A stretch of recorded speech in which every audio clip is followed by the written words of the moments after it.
Estimados alumnos, bienvenidos. Hoy vamos a meternos de lleno con dos temas que, aunque pueden parecer complejos, son realmente fascinantes en dermatología, la vasculitis y la paniculitis. Vamos a desgranarlos poco a poco.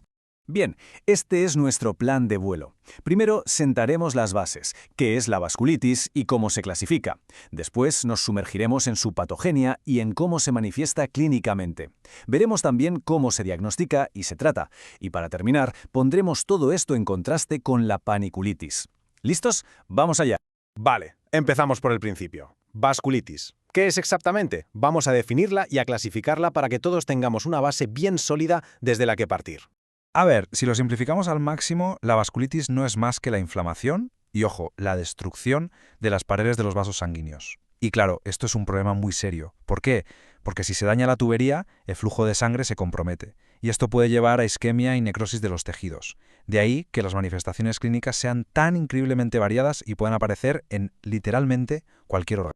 Y aquí viene algo que es clave para entenderlas. La clasificación más práctica, la que usamos en el día a día, se basa en algo tan sencillo como el tamaño del vaso que está afectado. Como podéis ver en la imagen, las agrupamos según si afectan a arterias grandes, a vasos de tamaño mediano o a los más pequeños, como capilares y vénulas. Y esto no es un capricho académico, es que es fundamental, porque el calibre del vaso va a determinar directamente lo que vamos a ver en el paciente, desde nódulos profundos si el vaso es grande, hasta la típica púrpura si el vaso es pequeño.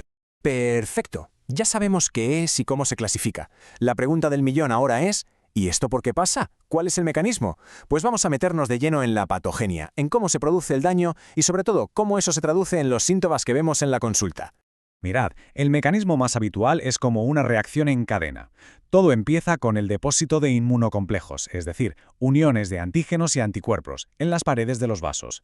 Esto, a su vez, activa la cascada del complemento, que es como sonar una alarma. Esa alarma atrae a los neutrófilos, que son como los soldados de primera línea de nuestro sistema inmune.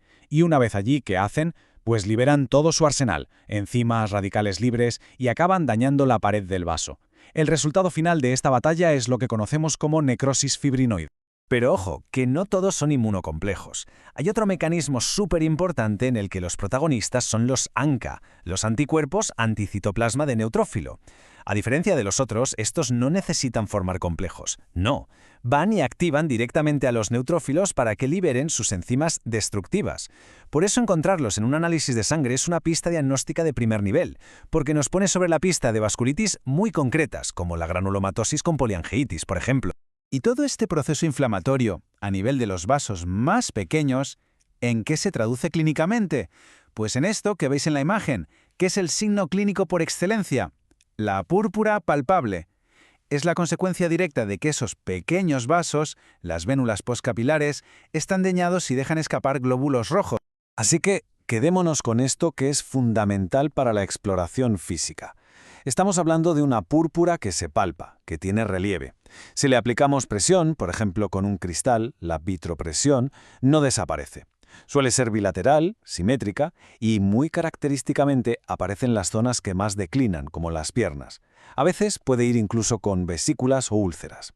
La presencia de estas lesiones tiene que hacer que se nos encienda una bombilla enorme que diga, cuidado, esto puede ser una vasculitis de pequeño vaso.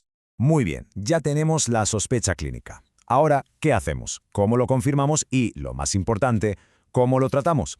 Vamos a ver el enfoque práctico, el del día a día. El diagnóstico tiene que ser muy ordenado, hay que seguir unos pasos. El objetivo no es solo ponerle el nombre y apellido, que para eso la biopsia es la prueba de oro.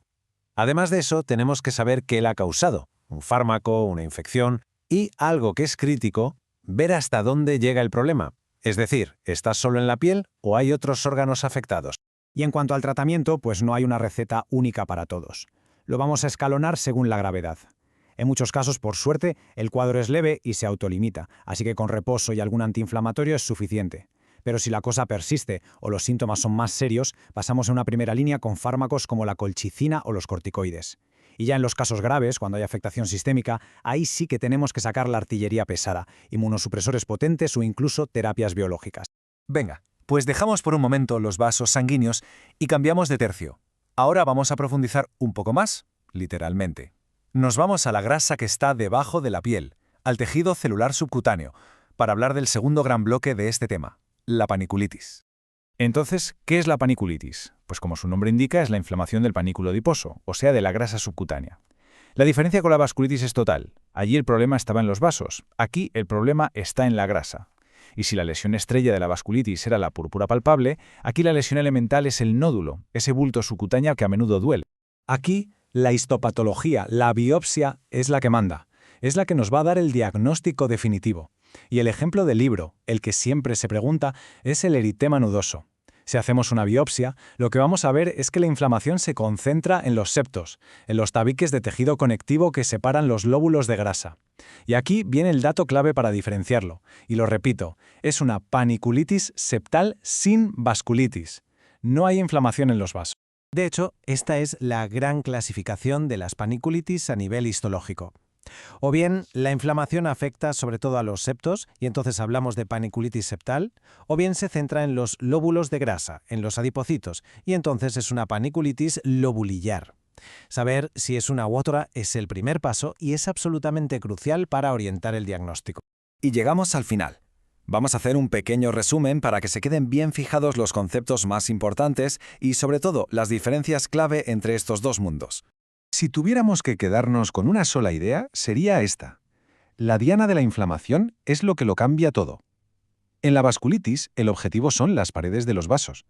En la paniculitis, el objetivo es la grasa subcutánea. Y de esta diferencia fundamental, de este simple hecho, se deriva todo lo demás. La clínica que vemos, las lesiones que palpamos y lo que encontramos en la biopsia. Y para que le deis una última vuelta, os lanzo una pregunta, un pequeño caso clínico para pensar. Llega un paciente con púrpura palpable en las piernas y además hematuria, sangre en la orina. ¿Qué tenemos que pensar? ¿Qué mecanismos y qué órganos debemos investigar sí o sí? Pues con todo lo que hemos visto, la respuesta es clara, ¿verdad? Esto huele a vasculitis sistémica de pequeño vaso, probablemente por inmunocomplejos que está golpeando a la vez la piel y el riñón. Es la aplicación directa de toda la teoría a la práctica clínica. Muchas gracias por vuestra atención.